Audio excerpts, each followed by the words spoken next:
We got a first look at Mark Ruffalo Hulk on the set of Spider-Man Brand New Day in a brand new scene, so we'll break it all down. Brand new looks at Sadie Sink, confirming some details about her character, also helping debunk some theories about who she's not playing too. We also got a first look at Michael Mando Scorpion for the first time since Spider-Man Homecoming in that post-credit scene. So if you're brand new to the channel, there's a bunch of stuff coming up. Be sure to subscribe to get everything. Starting with the big stuff first to make all the Hulk puns possible. So there's a first look at Mark Ruffalo in post-Hulk form after he's come back down to Banner, being taken away in an ambulance of all things. People wondering, why would Bruce Banner need an ambulance if he has Gamma Hulk powers? Normally they would heal any kind of damage to his body. What it seems like is going on based on this scene is that it's happening after the Hulk has been on a rampage and Peter Parker's Spider-Man has gotten him to change back into Banner form, and that's why he actually needs to go to a hospital. Kevin Feige had already confirmed that Bruce Banner Hulk was going to be in the movie. We just hadn't actually seen any scenes with Mark Ruffalo on set, so we had really no idea what he was doing. There were a lot of special effects, a lot of explosions going on in different buildings, so a lot of people were theorizing that that had something to do with the Hulk just going on a rampage as Savage Hulk. Like something will happen in the movie to cause him to change back into Savage Hulk from the smart version of Hulk, Professor Hulk. Most of the footage we've seen of Spider-Man Brand New Day so far has just been Punisher-specific footage, with Spider-Man trying to stop Punisher from killing all the supervillains during the movie, and whoever's working with him, which also gets into Sadie Sink's character too. We'll talk about that in a second. Part of the rumored plot that Marvel has talked about is that for a brief part in the movie, it will be Spider-Man versus Hulk versus Punisher, with them all fighting each other until they realize that they're all trying to work together. So a lot of people wondering, what would the Punisher be able to do against the Hulk? I mean, really, how would he be able to scratch him? The only real common connection that you could actually see here is that it has something to do with whatever the main villain of the movie is doing, which surprisingly we have very little information about. Of all the things that we've seen of this movie, we have not seen the actual main villain yet, who's supposed to be a female character apparently. There were a lot of theories early on about Mr. Negative being in the movie and using his powers to change the Hulk's alignment, changing him back into Savage Hulk mode, but a lot of scoopers are claiming that Mr. Negative is not inside the movie. We have no confirmation either way on that. That doesn't really make sense to me. Based on the actual villains that we know are confirmed in the movie, the only thing that we know that could affect the Hulk in that way would be like Scorpion's sting, and he's supposed to get a Scorpion suit in the movie to look more like comic book Scorpion, but it'll be a mechanical suit. Speaking of which, next big first look is at Michael Mando's Scorpion character, but notice he's in his white prison jumpsuit from Rikers Island that we saw at the end of Spider-Man Homecoming. This seems like it's happening after a big prison break, like he's being taken to the helicopter here. Notice he's waving at the crowd here. He's not waving in the scene, he's just waving at the people that are on set watching him film this scene.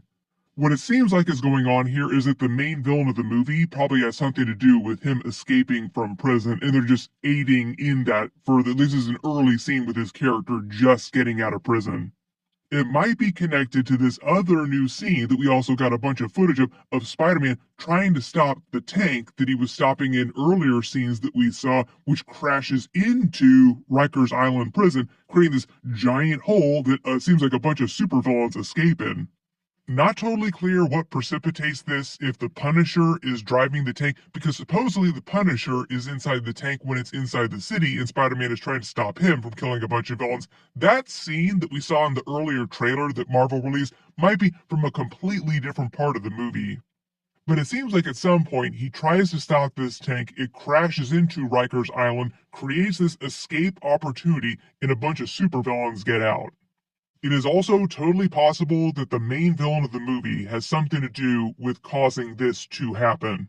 Now moving to Sadie Sink's first look. So we got first look at Sadie Sink in the movie. Notice that she's wearing camo pants, boots, but she does have her bright red hair like she would normally have. This is her normal hair color. There were a lot of theories early on about who she was playing. Is she playing a version of Jean Grey? Is she playing a version of Firestar from the classic Spider-Man cartoon? Is she playing a multiverse version of Mayday Parker, the daughter of Tobey Maguire's Spider-Man? Based on the fact that she's wearing the camo pants, the boots, more militaristic outfit, and Punisher is supposed to be entering the movie with a female character helping him, it's more likely that she's actually playing a Punisher character and she is that female person that's helping him during the movie. Based on that, she actually looks just like Rachel Cole from the comics, who is a Punisher character from Punisher Volume 9, Number 1 in August 2011. She's a former Marine lieutenant who was getting married to Surgeon Daniel Alves when a gang war erupted, resulting in the deaths of 29 people at the wedding reception, including her new husband, causing her to go on a revenge tear, basically teaming up with the Punisher. Like, you even see her wearing the Punisher skull logo.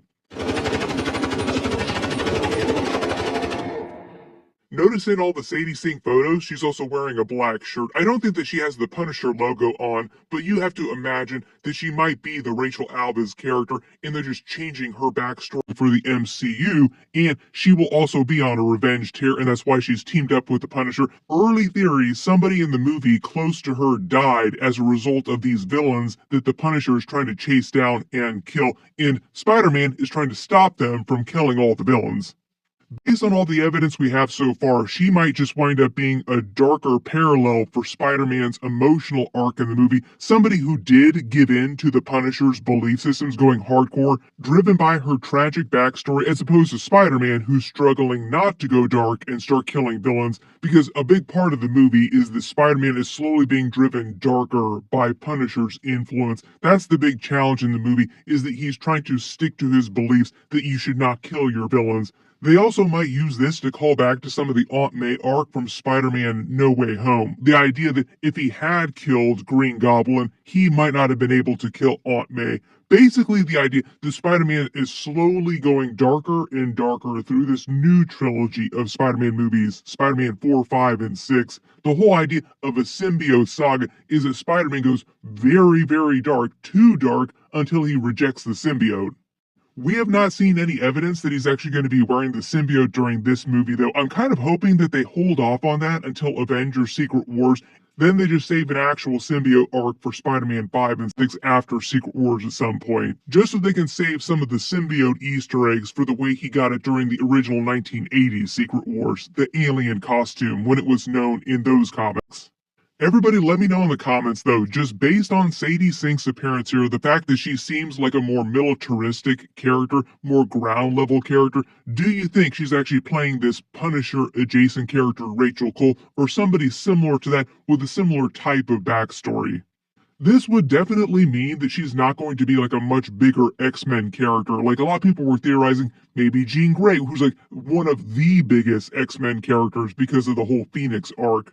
There are a lot of big ground level characters inside the MCU, but also the Rachel Cole character doesn't feel like she would turn into like a massive, massive character. So this also might mean that Sadie Sink's character might not turn into like a much bigger character in future other Marvel movies or like go on to other Marvel things. But if she's going to be a ground level character, much more likely that she could come back in the TV shows. But we will see about that.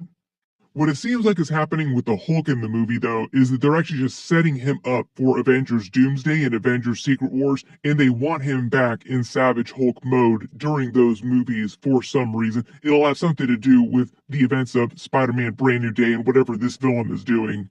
Mark Ruffalo recently just did a completely separate interview about a solo Hulk movie, claiming that he thinks that the deal with Universal to actually get the rights back to Marvel so they can actually do a solo Hulk movie will never happen. I'd love to have a solo Hulk movie. I mean, I don't know if you know the whole story of that, but it's not really owned by Marvel. It's a Universal property. We keep talking about it, what it would be, but I'd love one. And I do think the audiences would be into it if we could crack the nut of it. The whole reason why Marvel Studios and Disney haven't released a solo Hulk movie since The Incredible Hulk with Edward Norton is because Universal still holds the distribution rights to a solo Hulk movie, and Disney can't release one without giving them a large portion of the profits and portion of control over the movie, which they don't want to do, like Kevin Feige doesn't want to do. Based on the way it sounds like it, their contract for that is actually pretty ironclad. Like it's not going to expire anytime soon. So the only way for Disney Marvel Studios to be able to do a solo Hulk movie is if they are able to negotiate the rights back, which it sounds like Universal is not willing to do because they think that the Hulk movies could still be so profitable, they're not willing to let those rights go up. Thus, they have been at an impasse since the Incredible Hulk movie happened. Originally, there was supposed to be an Incredible Hulk trilogy until they pivoted to Mark Ruffalo, and then Disney decided that it didn't want to make movies with Universal anymore. Like, no, we want to do our own thing. We don't want to actually have to partner up with some other studio who has too much control over the movie. This is why they tried to do Hulk movies just broken up into chunks in other big Avengers movies and other people's movies, like Thor Ragnarok, for example. They can do Hulk movies just as long as they don't put Hulk in the title and he isn't like the only major character. The reason why they were able to do the She-Hulk series is because the way the rights situation is worded, they're able to do Hulk TV shows, but that isn't very profitable for them because it's so expensive to do Hulk effects in general, not just She-Hulk effects, but also Hulk effects or anything like that. Big motion capture scenes all the time they're on screen. So if you wonder why Marvel hasn't done a World War Hulk movie at this point yet, Hulk is one of the most popular characters internationally, especially with younger audiences, so they do really want to do a Hulk solo movie, but just because of this rights situation, it's drug on forever, and it sounds like it will just continue dragging on.